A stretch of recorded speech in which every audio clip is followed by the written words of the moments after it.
It is officially that time of year where, as a society, most of us start thinking about the next year, prepping, planning, and while the term New Year's resolution has somehow grown to have a negative connotation to it, I think there is still something so lovely about setting a plan, goals, and resolutions for the oncoming year. Of course, you could say, well, you can start any of these goals at any time, but there is something really nice about starting the year at one point and then kind of seeing how far you've come towards the end of the year. The problem is that oftentimes when you set resolutions for yourself, sometimes it feels like you can never really commit to them. Today, we're going to be talking about my goals, my plans, hopefully all the prepping I'll do at the end of 2025, which will ideally help me out in 2026 to actually not only meet these goals, but perhaps add some additional ones throughout the year. Let's talk about it, shall we? Now, do I believe in manifestation?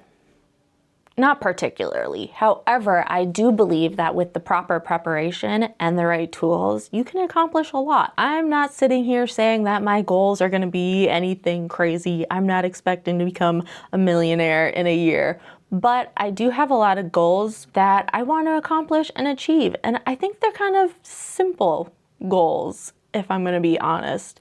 One of the big ones for me is body composition. I have noticed an insane change in the way not only I physically look, but the way I physically feel. And this year, it's kind of slapped me in the face. I've kind of known it since COVID that I've let myself go, but I just don't feel comfortable in my body anymore. So that's honestly probably one of my biggest goals this year. But with that goal comes lifestyle changes across the board. That's going to be going to the gym more consistently, finding activities that are good for my physical health, but also my mental health, which means going on walks, whether that's on my walking pad that I bought a year ago and I don't really use all that often, or that means going outside, taking weekly hikes. And then of course, while abs are great and all, they are technically built in the kitchen. And so to make sure that I'm fueling my body properly, that's gonna require prep work in the kitchen. So that means finding a diet that works well for me. And when I say diet, I literally mean a meal plan. I feel like oftentimes people hear the word diet and it has this negative connotation to it, but to be quite frank, if you look at the word diet at a surface level, it literally just means what is the food you are consuming. And for me personally, I have a terrible diet in the sense that while I do eat pretty well, I don't eat consistently. I can go, honestly, a day, maybe 2 days without really having a proper meal. I am more of a snacker, and so I kind of want to lean into that snacking habit that I have. While yes, I would like, I think 2 proper meals a day, I want to have proper snacks too, not just like whatever I find in the cupboard. I want to plan for those snacks that I know I'm going to consume throughout the day. And then also with that, there's a lot of creative projects I want to work on, whether it's making fun YouTube videos or it's me making my first quilt. That's something that honestly for the past month I've really been focusing in on and trying to find the best things to make this quilt. One thing I actually did through all of 2025 is I made a book blanket. I'm still technically actively making the book blanket because each row is based off of what rating you gave a book. So that's technically not going to be a project that will be finished until the end of 2025. And I think I kind of want to do something like that again in 2026. There's a lot of hobbies that I had when I was younger that I've kind of let fall to the wayside of my screens. And I definitely want to step away from my screens as much as possible and find more analog activities, whether that's again, quilting, sewing, crocheting, knitting, painting, drawing. I used to be a very creative person, and I feel like while my creativity still lingers here and there, it's definitely more put into digital media. I did go to school for communication arts with a focus in digital media. I also love that tactile feeling of putting pen to paper or using paint or making pottery.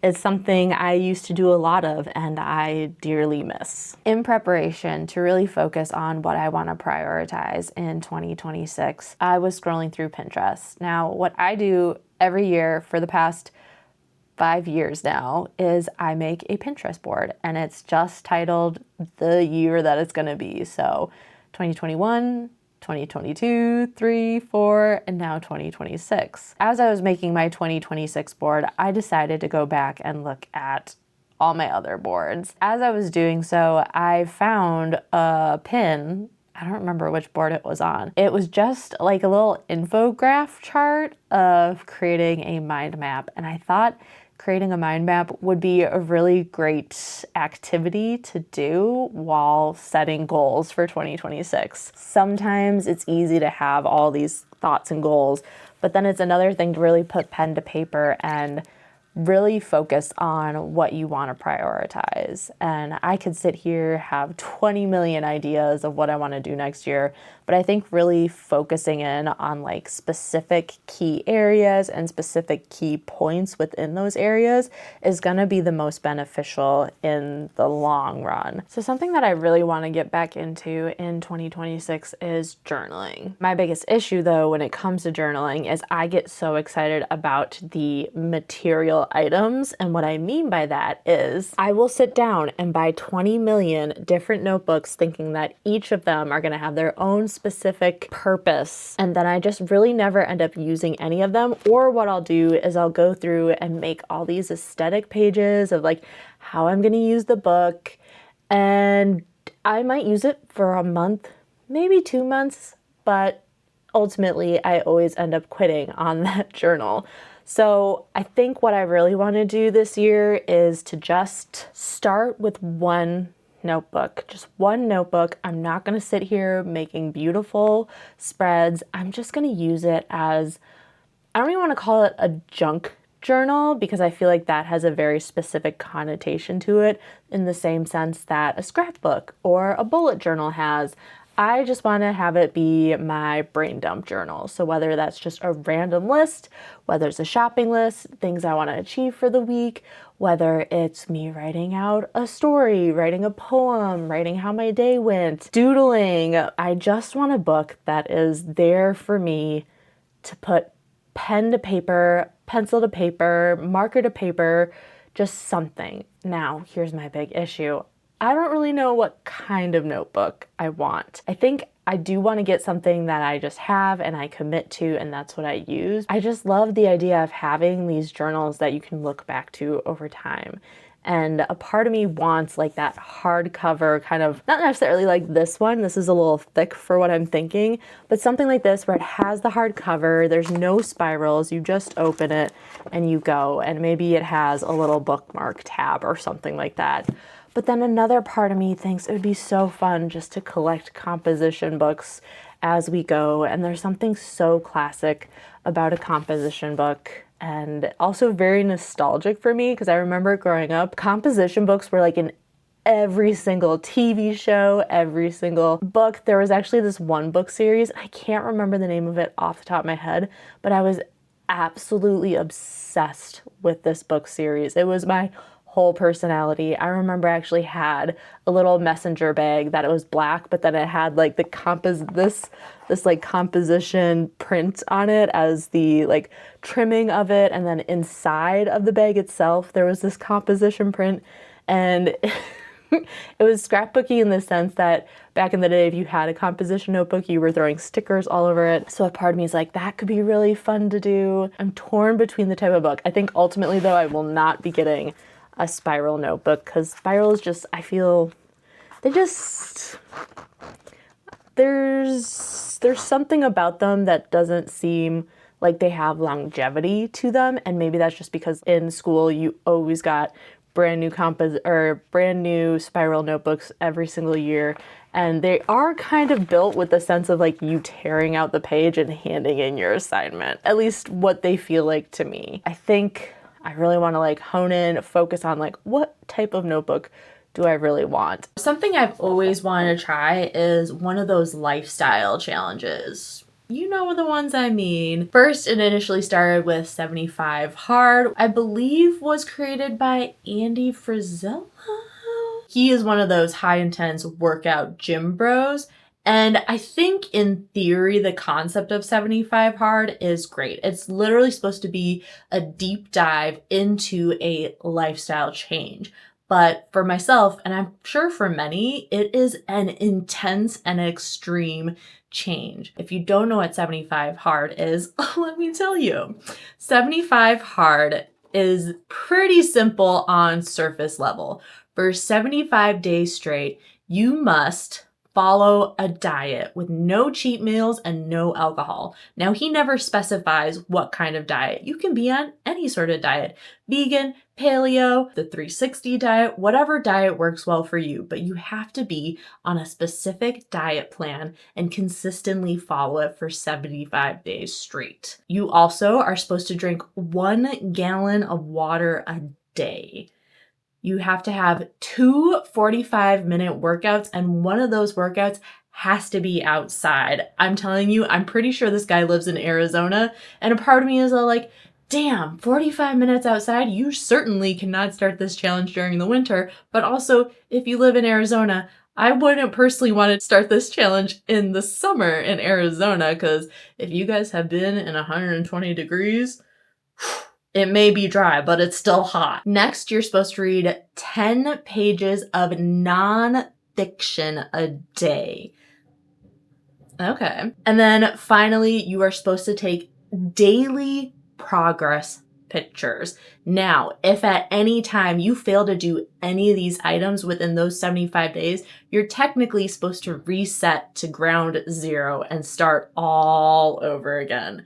The purpose of this is to consistently build these habits so that they are a daily ritual every single day. So you start with 75 days, but ideally what you're doing is you're conditioning yourself to do these habits consistently for the rest of your life. This is pretty extreme. From case in point, 2 45-minute workouts a day, and one of them has to be outside.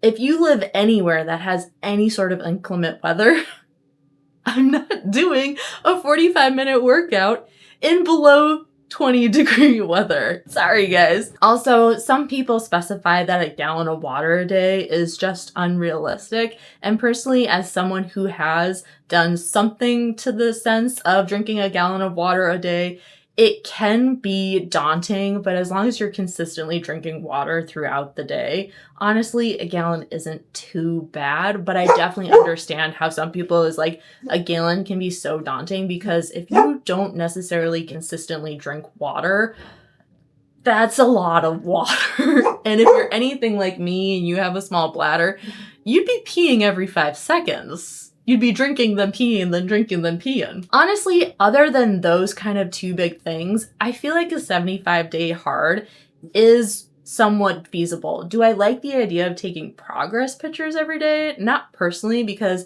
while it'd be cool to look back on and see the overarching journey of your progress, I think it's more beneficial to, at most, take a progress picture every week. But ideally, I would say every 3 to 4 weeks. That's when you're just gonna notice the most change from day 1 till day 30. A riff off of 75 hard is something called 75 soft. And it's kind of taking those same key points of diet, exercise, water, and reading, but it's alternating it so that it's a little bit more manageable and a little bit more feasible for the everyday Joe. First and foremost, just eat well. It doesn't matter if you're on a specific strict diet, you just need to eat a healthy, balanced, nutritious meal daily. Also, alcohol is okay, but ideally only for special occasions. Instead of a gallon of water a day, it's 3 liters of water a day. Now, instead of 2 45-minute workouts, the requirement is 1 45-minute workout per day with 1 active rest day a week. So technically you're doing 6 days of daily workouts with 1 active rest day. And if you don't know what an active rest day, it means maybe you're doing cleaning, you're cleaning your house all day. Maybe you're going for a walk on your active rest day. You're doing something where you're still kind of moving your body around, but it's not like a dedicated workout. Next, you're going to be reading 10 pages a day of whatever you want, just read 10 pages.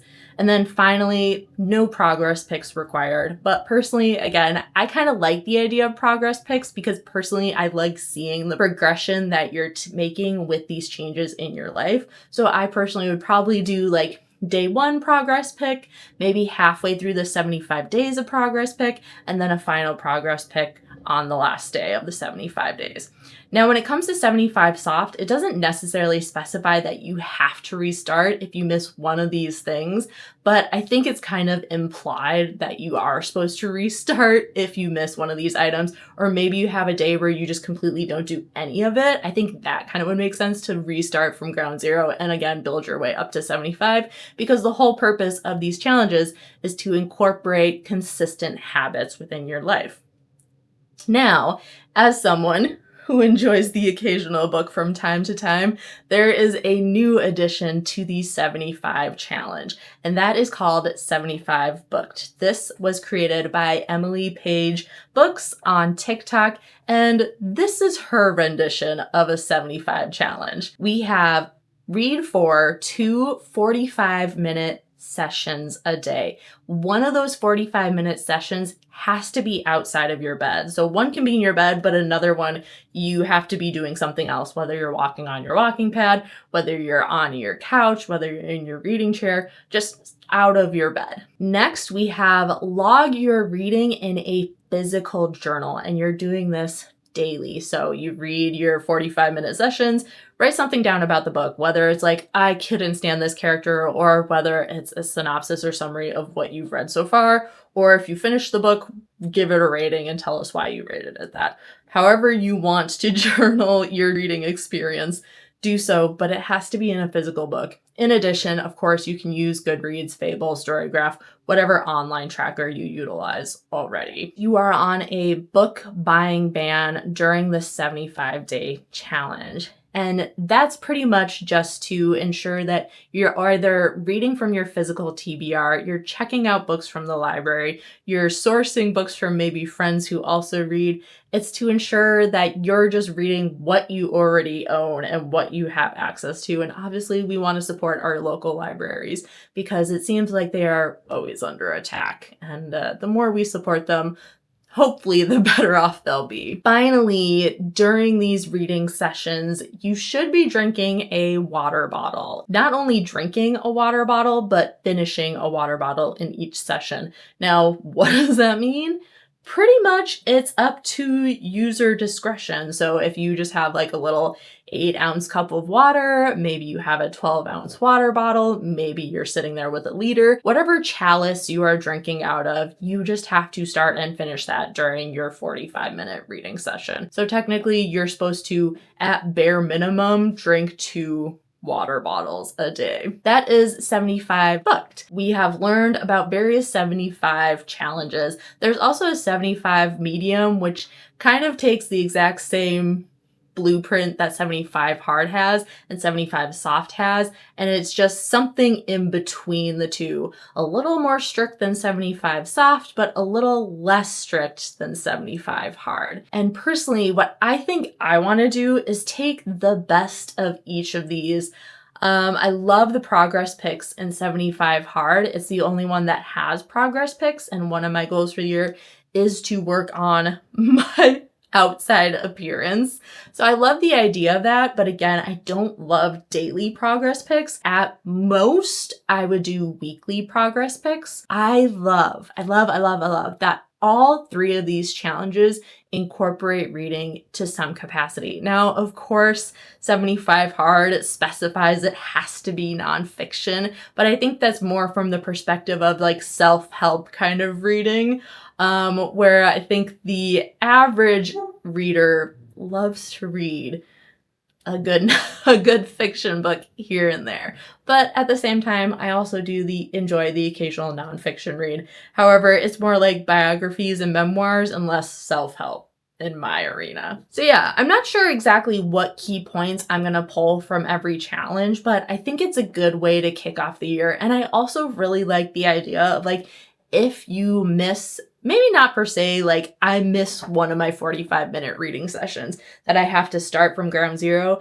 But I would say if like of the 5 main things you're supposed to do, if you miss 2 of them a day, starting from ground zero is kind of fun. It's almost like a game of like, how many days can I make it? Hopefully, ideally, you want to make the 75. But in reality, sometimes we have days that are gonna, stop us from doing that. So I think it'd be interesting to do a little social experiment of like, how long does it actually take someone realistically to complete a 75 challenge? Just a thought. So we've talked about our goals, we set up a mind map, but I don't know about you guys, I am nothing if not a visual learner. So initially I wanted to make a mood board that was a little more putting paste to paper and putting that on paper and then framing it on the wall. But then I realized I have a corkboard that currently has nothing but hot Korean men on it. And so I thought, why don't I take this corkboard and I wouldn't say put it to better use, but put it to more productive use. Let's spend a little time to build our mood board and do so if you want as well.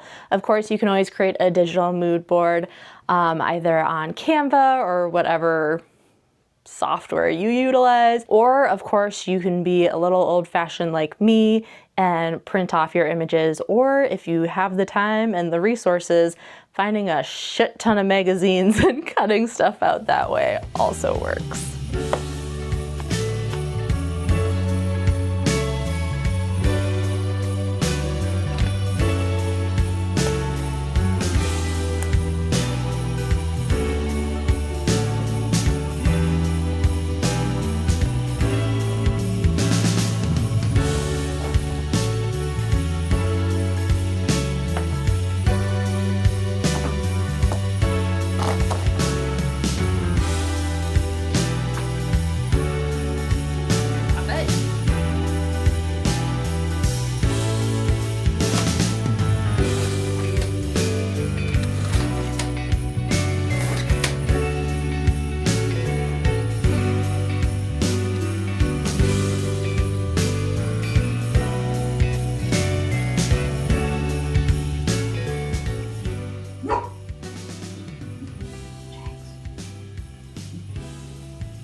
Jinx, they're just singing Golden, okay? Calm down.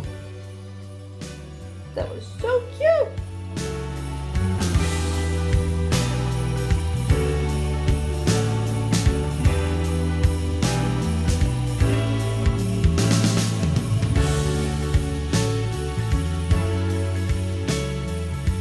Now, I'm not saying that I have all the answers this very second or in this video, and to be honest with you, I kind of wanted to make this video just to like brain dump everything I want to try and accomplish in 2026, and maybe also give you a little inspiration as we near the end of the year. That is the plan for 2026, or at least the version that I'm brave enough to say out loud on the internet. The mood board is complete, and one thing I kind of love about putting it on a corkboard is it means it's not permanent.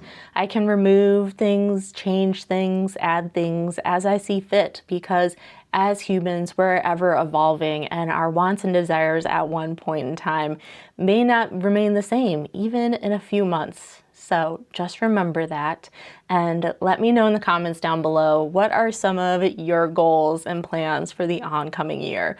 Do you make resolutions? Do you set goals? Do you just have a general feeling or desire for a new year that you want to come to your life? I'm always curious and I love to know what's going on. With that noted, don't forget to dog ear the page, drink something warm, and I'll see you in the next one.